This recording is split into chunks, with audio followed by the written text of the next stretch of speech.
किसान के बारे में है, लेकिन पिछले कई साल से, एक साल से जो है किसान सड़कों पे है। बिहार में भी किसान की हालत ठीक नहीं है, तो क्या होगा? क्या किसानों की हालत क्यों नहीं हो पा रही है? देखिए, मैं नेता हूँ नहीं, मैं तो एक कलाकार हूँ, और कलाकार होने के नाते मेरी जो उपलब्धियाँ हैं वो सिनेमा के माध्यम से ही आ सकती है, गाने के माध्यम से आ सकती है। तो मेरी कोशिश यही है कि मैं अपने माध्यम को मजबूत रखूं और मैं अपने माध्यम से जो मुझे जानते हैं उन तक इनकी समस्या को पहुंचाऊं। अच्छा, इस फिल्म से लोगों को क्या कुछ सीखने को मिलेगा, इसके बारे में बताएं। किसान हमारे देश के लिए कितनी ज़रूरत है ये देखने को मिलेगा।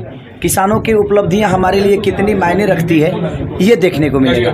क्योंकि मैं कोशिश में यही हूँ कि आज किसान है तो हमारी जीवन चल रही है। किसान नहीं होता तो मुझे लगता है कोई देश में कोई खा तक पाता, चाहे वो ब्राज़ील हो, अमेरिका हो, ऑस्ट्रेलिया हो या हमारा चीन हो, कोई भी देश हो, लेकिन किसान नहीं है तो मुझे नहीं लगता कि कोई जी सकता है। जो खेसारी लाल यादव 8 से वर्ष तक का सफर किया है उन्होंने, कैसा लगता है इस मुकाम पर पहुंच के? क्या कुछ अभी कुछ मुकाम नहीं मिला है खेसारी लाल यादव को, अभी तो शुरुआत है।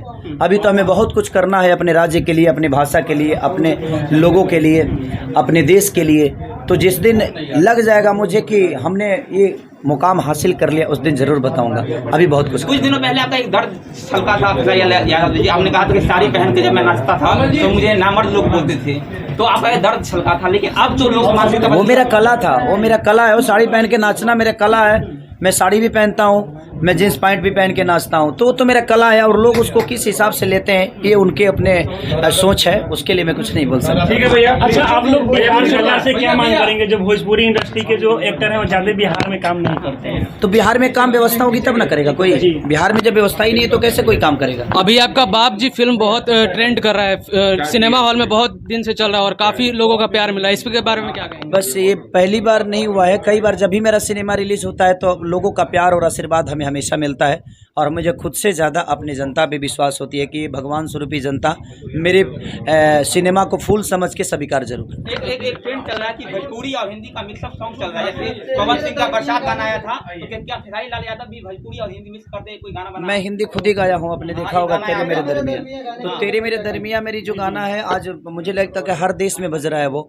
जहाँ भी हिंदी लोग जानते हैं, भोजपुरी समझते हैं, नेपाली हो चाहे बिहार हो या बंगाल हो, कहीं भी हर जगह वो बज रहा है। और ये हमारी उपलब्धियां हैं, बट हम भाषा हमारी जो है, हमारी माँ जो है वो हमारी भोजपुरी है। हम किसी क्षेत्र के लिए काम करिए मायने नहीं रखता। दीपावली और छठ गाना आप सुना दें। भूलिया तू जानियो हाँ गईला के बाद हो, मैया जी के है पसंद रखी है याद हो। जाता राजा बजरिया पिया, जाता रा छपरा बजरिया पिया, चुनरिया पिया हो चुनरिया पिया, ले जाइया ललकी चुनरिया पिया। ढेर सारी शुभकामना छठ और दीपावली की भी और नवरात्रि की भी ढेर सारी शुभकामना।